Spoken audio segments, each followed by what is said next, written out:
So, Charlie, do you accept the View's apology? I mean, regardless of whether or not I accept it, the question is, do our students accept it? That's really what's at heart here. They went after our 5,000 students at our event there of high school and college kids. And look, I get attacked all the time. People say false things. I'm a public figure. But when you go after 16 and 17-year-olds that travel from across the country that then have to live for the rest of their life with a shadow over them because someone at ABC says that they might be linked to neo-Nazis. But look, what did it take for us to get to the point of an apology? We had to threaten a lawsuit, Jesse. And by the way, we're still entertaining it. We're talking to some of the best lawyers out there that are experts in this. And as you know, these things can be very complicated. There's a lot of facts and circumstances. Charlie Kirk just shook up daytime TV with a $100 million lawsuit aimed straight at Sunny Hostin and The View. And things spiraled faster than your grandma's secret casserole in a microwave. What exactly did he claim? What surprising evidence is he bringing? And can Sunny even hold her ground in this media storm? Stay tuned, because this clash is heating up faster than a reality show finale. And trust me, the drama unfolding is straight out of prime time. We're not going to let this go, because you should not be able to smear 5,000 high school and college kids and then just be able to walk away with it. And the reason they felt they needed to do that, Jesse, is because if they told their audience the truth, that when gas is the most expensive it's been, flights are super expensive, that 5,000 kids decided to spend a weekend in summer traveling across the country to go hear from conservative speakers, maybe the audience of The View would think twice about all of their ideas. That's why they felt so compelled to try to smear our wonderful summit this last. Charlie Kirk just sent shockwaves through the media landscape, hitting The View, and especially Sunny Hostin, with a $100 million lawsuit that has everyone reaching for their popcorn. Because let's be honest, nothing grabs attention quite like a 9-figure legal move aimed at a daytime panel. That's not just a legal move, it's a headline-making power play that says, I've had enough, or maybe, I've been watching a little too much courtroom TV lately. Kirk took issue with this depiction of his organization. Kirk maintains that Turning Point USA is not affiliated with anti-Semitism or white supremacists.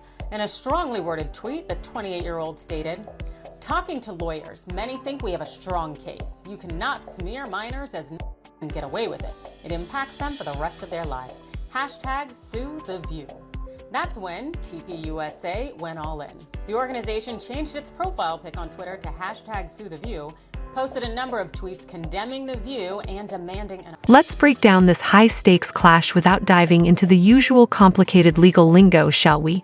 Charlie Kirk, often seen as a walking headline, part activist, part provocateur, has built a name on making waves. Meanwhile, The View, that mix of daytime drama, hot opinions, and celeb chatter, has long served as a stage for on-air ideological showdowns. It was only a matter of time before these two worlds collided in a way no one could ignore. Nothing else to talk about. Maybe you should get the lawyer that worked on that Covington Catholic school case. What was that, a $200 million settlement? I think, Charlie, you could use the money, and your students definitely could too. So what exactly kicked off this $100 million legal firestorm? What was said on The View that turned Charlie Kirk from outspoken commentator to full-on legal challenger? It wasn't small talk about the weather or which celebrity wore it worst.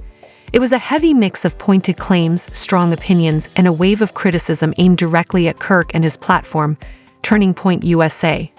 You know those moments on daytime TV when the mood shifts and tensions spike? That's exactly what unfolded. Sunny Hostin, known for her sharp commentary and bold delivery, reportedly made strong comments about Kirk's organization, the kind of remarks that would send any media rep scrambling. The implication was that Kirk's group wasn't just politically vocal, but somehow part of a larger narrative tied to misinformation and unrest. In the world of commentary, bold statements are nothing new, but according to this lawsuit, Kirk believes those comments went beyond opinion and into reputation-damaging territory. From his perspective, these weren't just strong takes. They were serious claims that struck at the heart of his work, image, and mission with Turning Point USA. Imagine being portrayed in front of millions as the symbol of public chaos. That's the kind of statement that doesn't just sting, it sticks. And it's why this battle now comes with a 9-figure price tag. Now we begin with a shocking apology just a short time ago from the ladies of The View to Turning Point USA. A war of words broke out after the conservative group was rallying the next generation of voters at its youth summit in Tampa, Florida this weekend. And the liberal panel just couldn't help themselves. The group sent a scathing cease and desist letter after hosts on The View suggested that Turning Point had embraced neo-Nazis who showed up outside. Get into the details, and while this isn't a direct quote from The View, it's the spark that set off this entire legal storm. The core of the claims revolves around accusations that Sunny Hostin and her fellow panelists publicly suggested Kirk was involved in misleading conduct, strategic narrative spinning, and spreading questionable information. These aren't just throwaway comments, they're strong claims that could shake public trust and affect partnerships. In the high-stakes world of political influence, reputation is everything, and according to Kirk's legal team, those statements hit like acid on fresh currency. What's even more eye-opening is the price tag attached: $100 million. That's not your everyday fine or the cost of a luxury vacation. That's a figure big enough to fund a private island or at least a decent-sized yacht staffed with legal experts. So why such a massive number? Defamation lawsuits, especially those involving public figures, require proof that the statements weren't just bold. They were wrong, damaging, and made without regard for the truth. The law sets the bar high.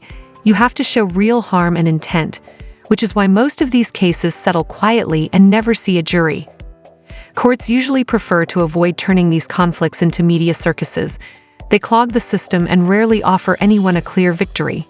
Point conference were in the front of turn out there in front of the conference with anti-Semitic slurs and the I think it's important that every single person that attended that turning point, every Republican speak up against these against the Nazi flags. And here's the twist. Most lawsuits like this don't end in a big dramatic courtroom finale. The legal world works more through behind-the-scenes deals and quiet resolutions than public showdowns. Settlements happen, cases get dropped, and sometimes someone issues a carefully worded statement that sounds more like a PR script than an apology. But with $100 million on the table, the pressure is sky-high, and there's no room for missteps. Kirk's legal squad likely believes their argument is rock solid and are counting on this bold move either leading to a favorable deal or at least sending a strong message. It's the legal version of saying, push too far and it might cost you more than you bargained for. On the other side, the lawsuit itself sends a serious warning to talk show hosts and media voices everywhere. The line between heated opinion and legal risk is thinner than ever. In today's divided media landscape, words aren't just commentary, they can carry consequences.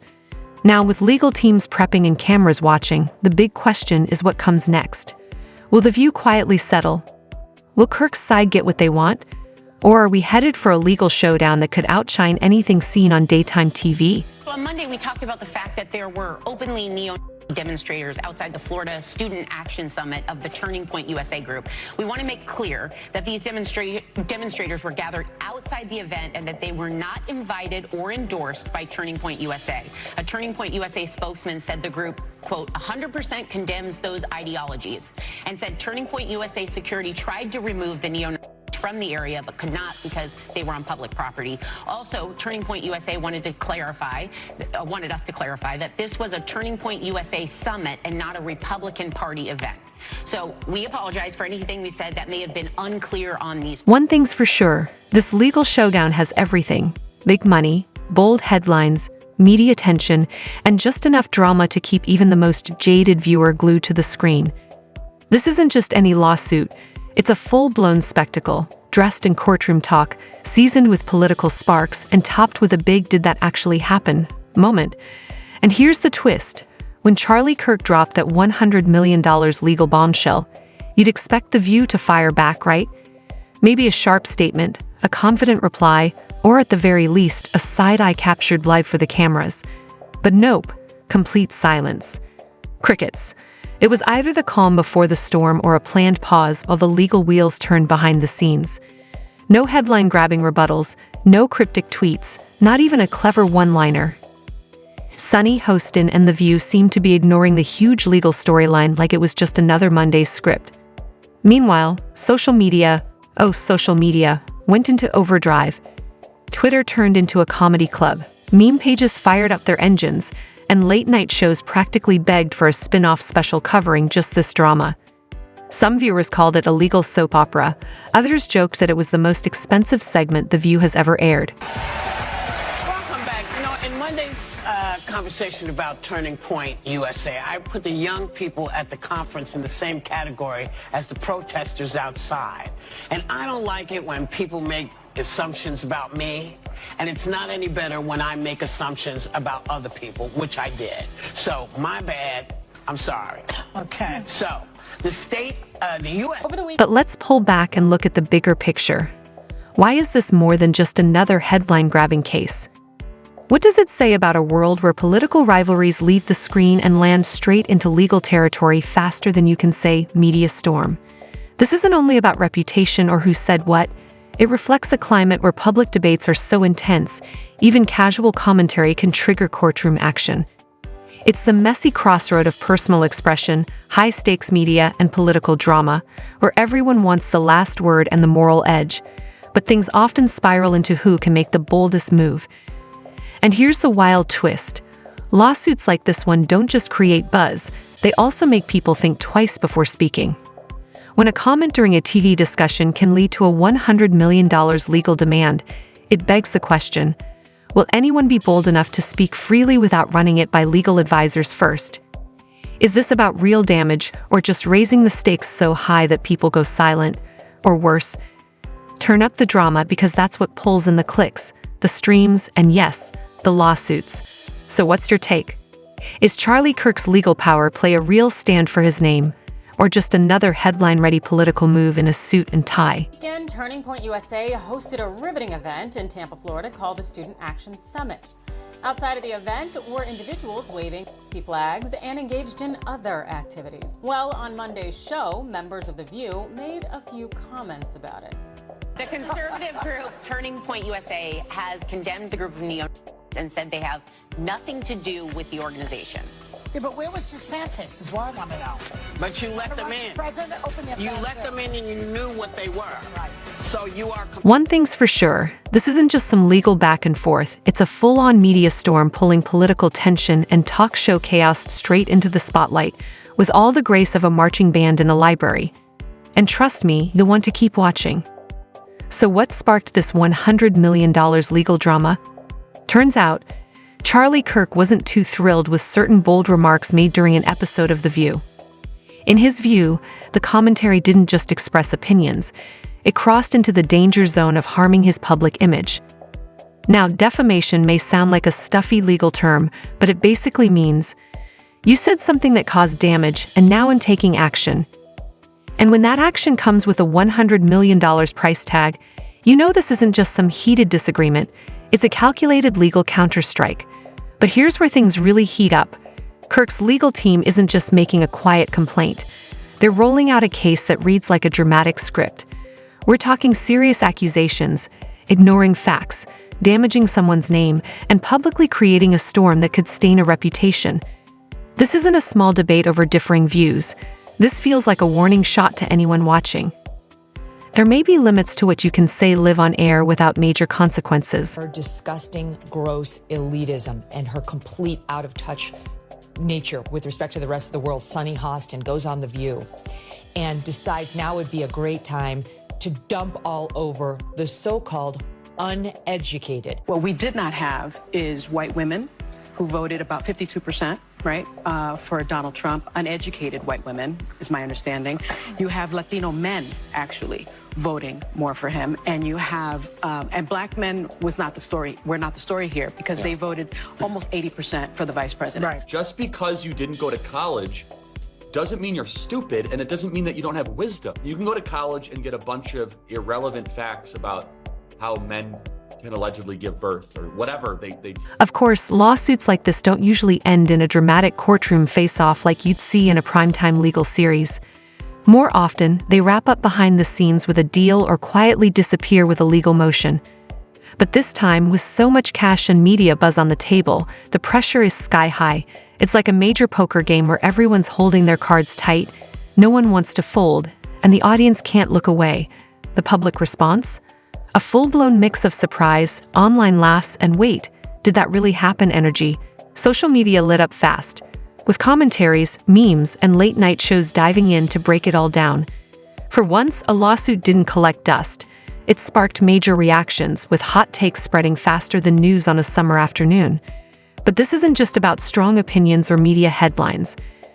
It reflects something deeper, a culture grappling with what's okay to say and where the line should be drawn. On one hand, you've got those who see bold speech as a freedom to protect. On the other, those who think public responsibility matters when reputations are at risk. This legal clash represents today's media climate, a mix of intense viewpoints, headline moments, and a world where every word might come with a cost. Achievements. How do you like the so-called uneducated now, Sonny? Yeah, and again, by the way, rarely do you get the answer to a question in the question. And her whole question is exactly why there was a rebellion against them.